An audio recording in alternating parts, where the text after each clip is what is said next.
प्रिय बहनों एवं भाइयों, आप सभी को मेरा हृदयपूर्ण प्रणाम। सोल्स कनेक्ट ऑडियो बुक्स में आप सबका हार्दिक स्वागत है। हम पढ़ रहे हैं पुस्तक क्रोध से प्रेम की ओर।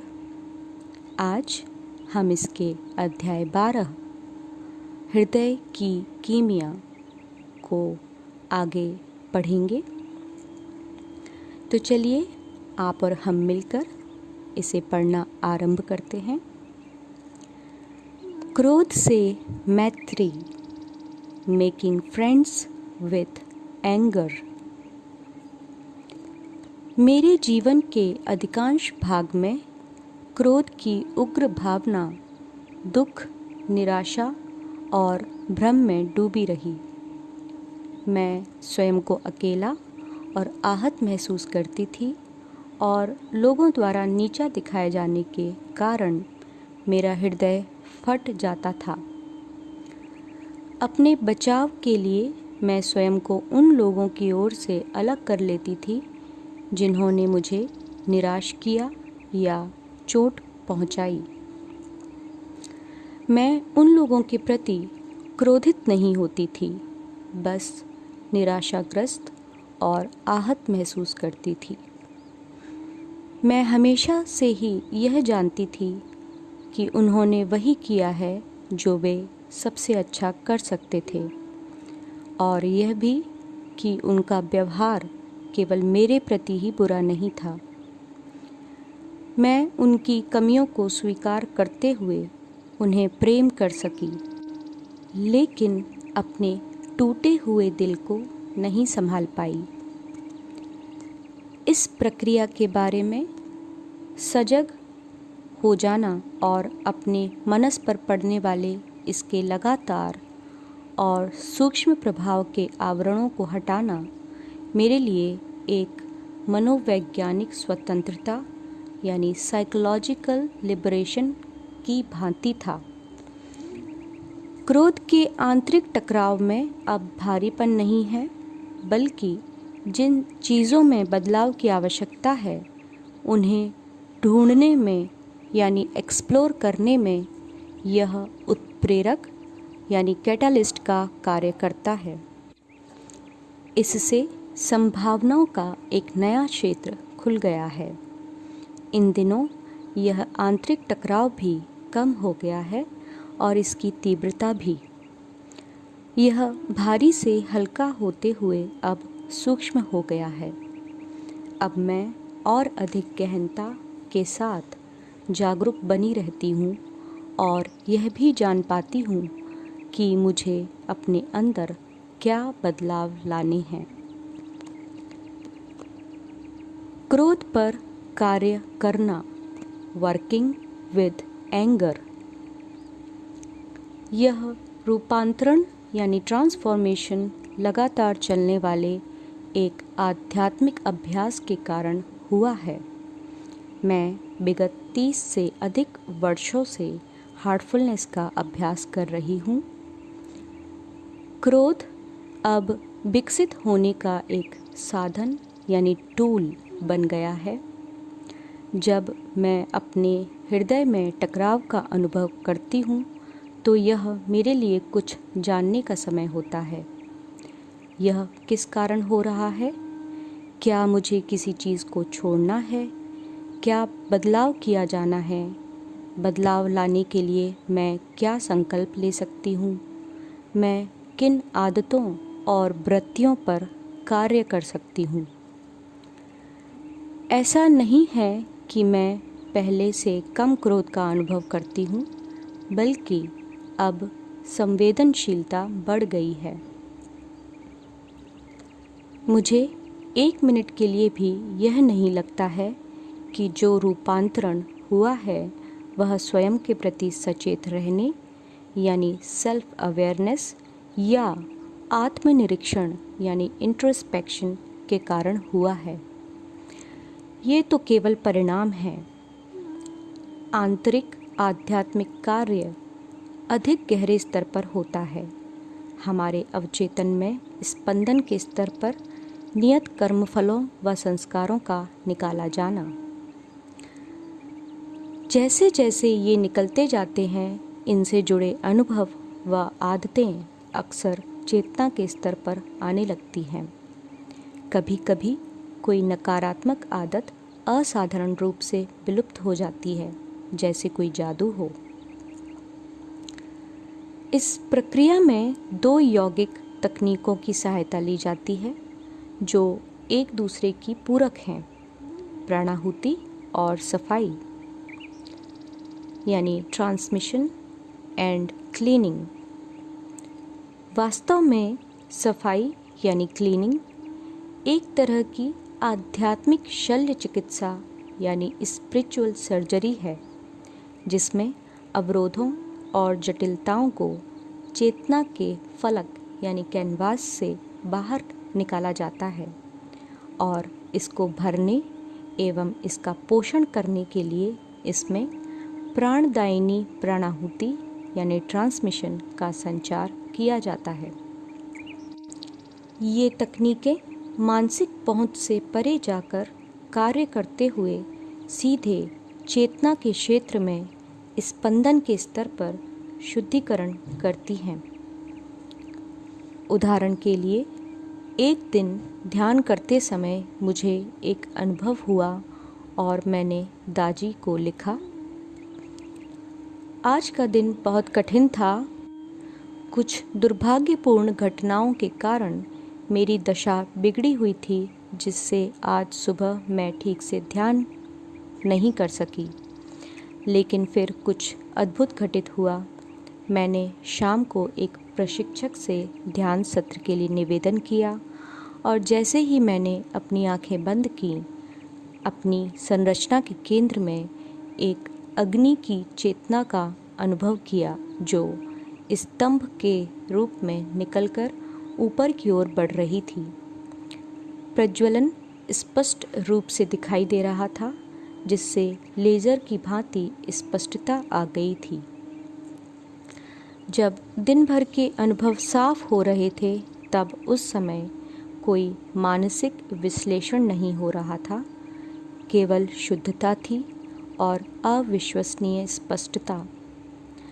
अंत में अग्नि के उस स्तंभ का रंग सफ़ेद हो गया और मैंने तीसरे चक्र के सफ़ेद रंग को एक नए रूप में देखा।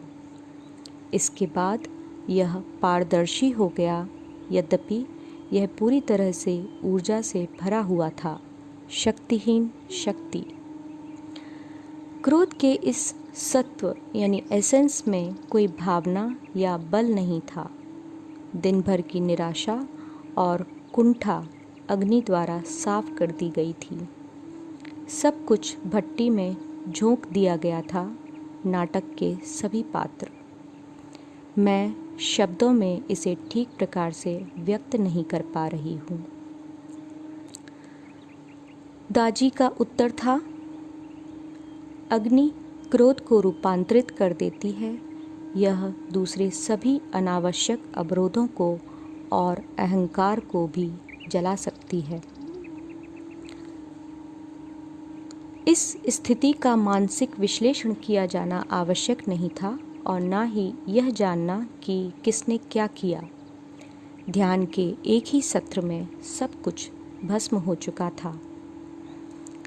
यह आंतरिक कार्य एक आध्यात्मिक यात्रा है जो हृदय क्षेत्र के पहले चक्र से आरंभ होती है और यह इसके 5 चक्रों से होती हुई अन्य क्षेत्रों की ओर जाती है। जब मैं तीसरे चक्र पर पहुंची, तब मैंने क्रोध एवं प्रेम की वास्तविक प्रकृति और उद्देश्यों को समझना प्रारंभ किया और साथ ही यह भी समझा कि हमारे विकास में इनकी क्या भूमिका है। समय के साथ ये दोनों भाव परिपक्व यानी मैच्योर और परिष्कृत यानी रिफाइन हो रहे हैं।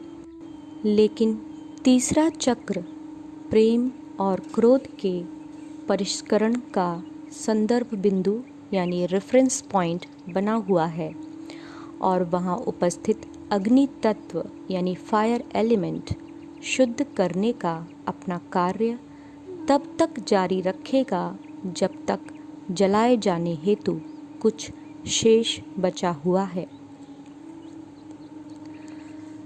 प्रेम और क्रोध की कीमिया, the alchemy of love and anger.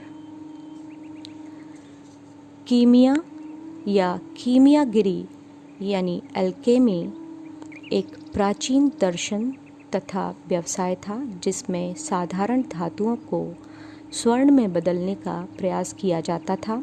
इसके अलावा दीर्घायु होने के लिए अमृत के निर्माण का प्रयत्न तथा अनेक ऐसे पदार्थ बनाने का प्रयत्न किया जाता था जो असाधारण गुणों वाले हों। मेरे लिए प्रेम और क्रोध की कीमिया यानी प्रेरणा, आकांक्षा, प्रोत्साहन, रचनात्मकता और उत्साह की शुद्धि एवं प्रज्वलन है तथा साथ ही उच्चतर क्षेत्रों के परे जाने में आने वाले अवरोधों को हटाना है। इसमें कोई आश्चर्य नहीं है कि प्रत्येक संस्कृति में अग्नि तत्व के बारे में अनेक पौराणिक कथाएं हैं। फीनिक्स पक्षी का राख के ढेर से जिंदा निकलना या यूनानी पौराणिक कथाओं में प्रोमेथियस की कहानी और अग्नि के देवी देवताओं का उल्लेख जैसे अग्नि, रा, बल्कन, वेस्टा और लोगी। अग्नि हमारे अस्तित्व का मूल तत्व है और यह हमें अपनी सुकून की स्थिति से बाहर निकाल ले आती है। हृदय क्षेत्र के पहले और दूसरे चक्र हमें तीसरे चक्र पर अग्नि तत्व का अनुभव करने के लिए सहायता और स्थायित्व प्रदान करते हैं।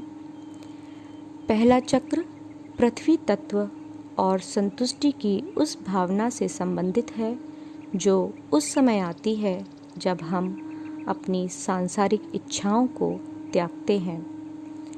हृदय हमारा मध्य बिंदु है और जब इसका पहला चक्र शुद्ध होकर जागृत हो जाता है तब हम आगे यात्रा करने के लिए एक स्थिर आधार बना लेते हैं। दूसरा चक्र हमें आत्मा का अनुभव और आकाश तत्व से परिचय कराता है। भौतिक पदार्थ के स्तर से मुक्ति पाने पर कैसी अनुभूति होती है, यहाँ हमें उसकी एक झलक दिखाई देती है। हम आत्मिक शांति और स्थिरता में डूब जाते हैं। इन दोनों चक्रों यानी चक्र 1 एवं चक्र 2 की नींव पर हम भौतिक शरीर में स्थित आत्मा होने के अनुभव को एकीकृत यानी इंटीग्रेट करना सीखते हैं।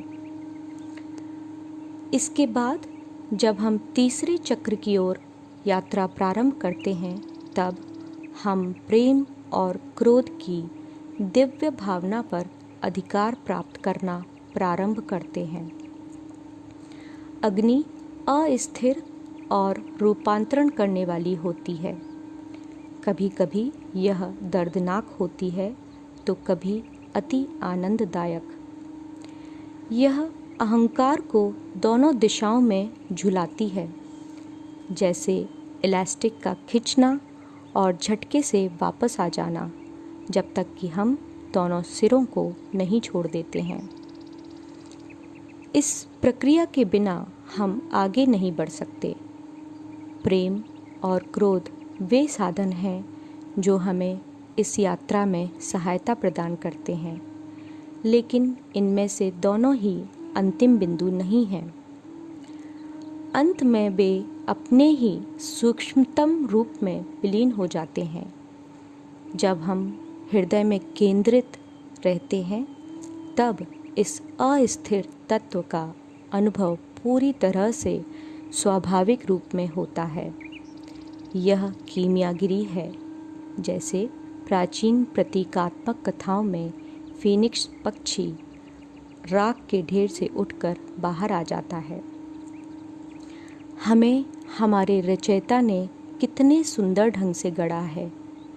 यह कितना विस्मयकारक है कि हमारे पास उस जादुई यात्रा का अनुभव करने के लिए जागृत चेतना यानी कॉन्शियस अवेयरनेस उपलब्ध है, जो हमारी मानवीय नियति यानी ह्यूमन डेस्टिनी को प्रदत्त यानी प्रदान किया गया उपहार है।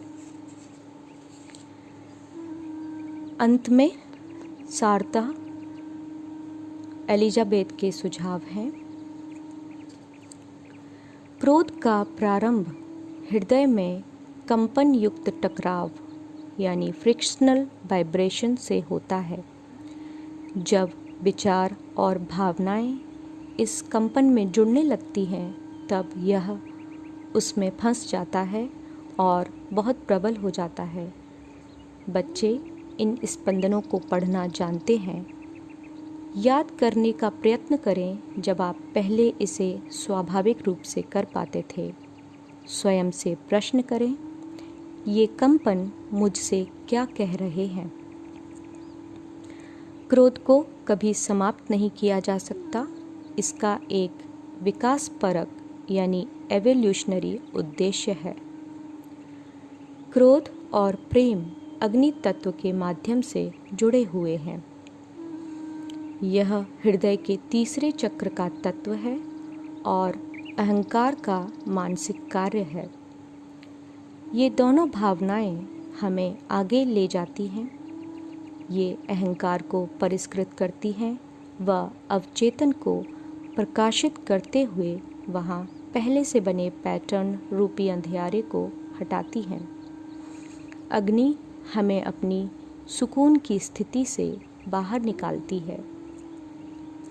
यद्यपि क्रोध एक उग्र भावना है, लेकिन जब यह अन्य तत्वों जैसे जल तत्व से मिलती है, तब यह मिश्रित भावनाओं का निर्माण करती है। हम सबकी अपनी अपनी भावनात्मक विशिष्टता होती है, जो हमारे क्रोध और प्रेम को एक विशिष्ट स्वरूप प्रदान करती है। जब ध्यान के अभ्यास से हृदय पवित्र हो जाता है, तब हम भावनाओं को उनके विशुद्ध रूप में देख पाते हैं। कुछ अभ्यास। 1. क्रोध से मित्रता करें। इसे बदलाव और नई संभावनाओं का उत्प्रेरक यानी कैटालिस्ट बनने दें। और 2. पूछें, यह किस कारण आता है? क्या मुझे किसी चीज़ को छोड़ना होगा? मुझे क्या बदलना होगा? बदलने के लिए मैं क्या संकल्प ले सकता हूँ? मैं किन आदतों और वृत्तियों पर कार्य कर सकता हूँ? इस अध्याय को हम यहाँ समाप्त कर रहे हैं।